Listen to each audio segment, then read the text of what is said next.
Hello বন্ধুরা, তোমরা কেমন আছো? আমি মিতালি চলে এসেছি নতুন একটা ব্লগ নিয়ে। স্কিপ না করে ভিডিওটা দেখতে থাকো, আশা করি তোমাদের ভালো লাগবে। এটি হলো কোপাই নদী। এই নদীটি রয়েছে বোলপুর শান্তিনিকেতনে।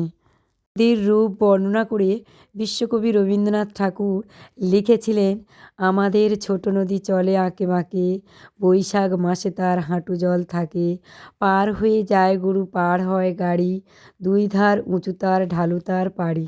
কবিতাটি আমরা সকলেই পড়েছি সহজ পাঠ থেকে। দেখো বন্ধুরা, আমার ছেলে নদীতে নেমে দেখো ঝিনুক কুড়াচ্ছে। দেখতে পাচ্ছ বন্ধুরা, এটা ঠিকই কথা। কোপাই নদী শীতকাল আর গ্রীষ্মকালে হাঁটুপর্যন্ত জল থাকে, কিন্তু বর্ষাতে এই নদী বন্যা হয়ে যায়। দেখো বন্ধুরা, এই ব্রিজ টপকে বন্যা হয়ে যায়। এখানে মানুষজনরা সে কথা বলছে। নদীর তটে বিভিন্ন দোকানের পসরা সাজিয়ে বসেছে, এদিকে বাউলের গান ভেসে আসছে। এ যেন এক অন্যরকম অনুভূতি, কি বলবো বন্ধুরা।